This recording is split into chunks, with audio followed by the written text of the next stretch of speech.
tingnan mo sila, oh, sobrang sexy, tsaka sobrang gaganda nila. Gusto kong ganito ako ka-sexy, tsaka sobrang gaganda nila. Talaga? Pang magazine. Feeling ko naman sexy ako. Alam mo, ganyan. Kaya pala hindi ka kumakain. Hindi naman kasi ako ting-ting ako, hindi ako sexy kong eh. Gusto ko ganito, So, kaya nga ganyan pinag-aaralan naman, gusto ko kung mong paano. Oo. Kaya nga kailangan ka kumain ng konti. Oo, parang may Tapos ganyan. kain, tapos exercise. Exercise. Diba? Tapos you will fill out that way. Ayun, no, si Doc Oo, kaya Joseph. hindi ako nag-glow katulad ni Angel. Ayan. Nagkumpara talaga yun, no? Ayan, no? Pero alam mo si Kikay, Oo. di ba laging yung sinasabi na gusto daw niya pumayat, Oo, di ba gusto niya nag-gym ganito, na nga siya? model yung body, ganyan. Pero kasi naabutan din siya ni Kuya na ganun yung sinasabi niya. Pero alam mo sinabi ni Kuya, ito sinabi ni Kuya, yaong nakagagawa sa isang tao upang siya'y maging kanais-nais ay ang kanyang kagandahang loob at ang isang dukha ay maigi kaysa isang sinungaling. Yan ang ating kawikaan 19:22. The desire of a man is his kindness and a poor man is better than a liar. Oh, ayan na. Yan ang para sa'yo, Nina. Huwag ka naman... Kasi dati nakausap ko rin si Kuya. Sabi ko, Kuya, ano mas gusto mo? Pangit? Pero matalino? O kagandahan pero shallow? Ganyan. Oo. Sabi niya, alam mo kasi, sabi niya sa akin, ano daw eh, kung maganda naman daw ang loob mo, Yes. maloobam, it reflects daw outside. Physically.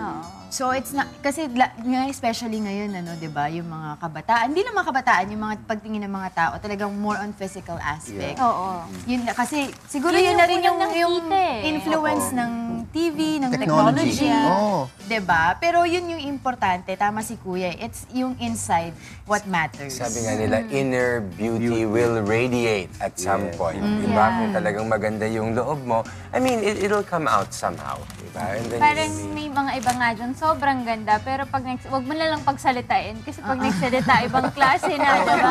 Nakakasawa yun, nakakasawa yun.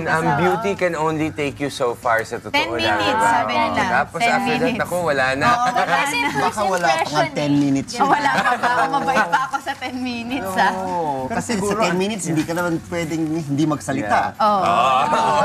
Kung hindi, naku, baka may problema. So, ayan, tatandaan natin yan parati, ah. Pero siguro Tatandaan mo initial- yan din, Doc Joseph, Pero ah. siguro initially, like sa amin, like sa medical profession namin, di ba? Kung alam mo yan, when you go to the hospital, initially, sabi nga ni Angel, physical. At tingin mo sa mga nurse, mga staff, uy. Pero pag wala yung attitude mo, yung inner attitude, malalabas na, ay, ba't ganun ang ugali nito? Di ba? Ilalagay mo na sa tantabi yung ano. Kaya kailangan maging discerning. Yes. And kaya ang gagaling na rin ng mga marketing agencies dahil pinag-aaralan talaga nila kung ano yung kiliti ng tao para makabenta sila. Ganun rin dapat ang tingin natin sa mga kwan. Before you judge somebody, you have to really know that person very well. Yes, true.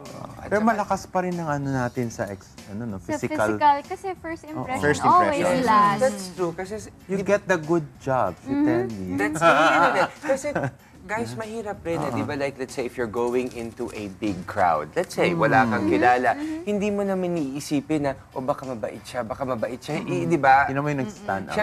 Siyempre, the first impression is who's attractive to you. Tapos dun mo na lang malalaman after that kung okay ba or hindi. Somehow. Pero yung nakaka-attract rin, yung tahimik konti. Yes. Diba? Oo. Bakit tahimik? Mysterious. Mysterious. Yun. Don't judge the book. Sabi nga,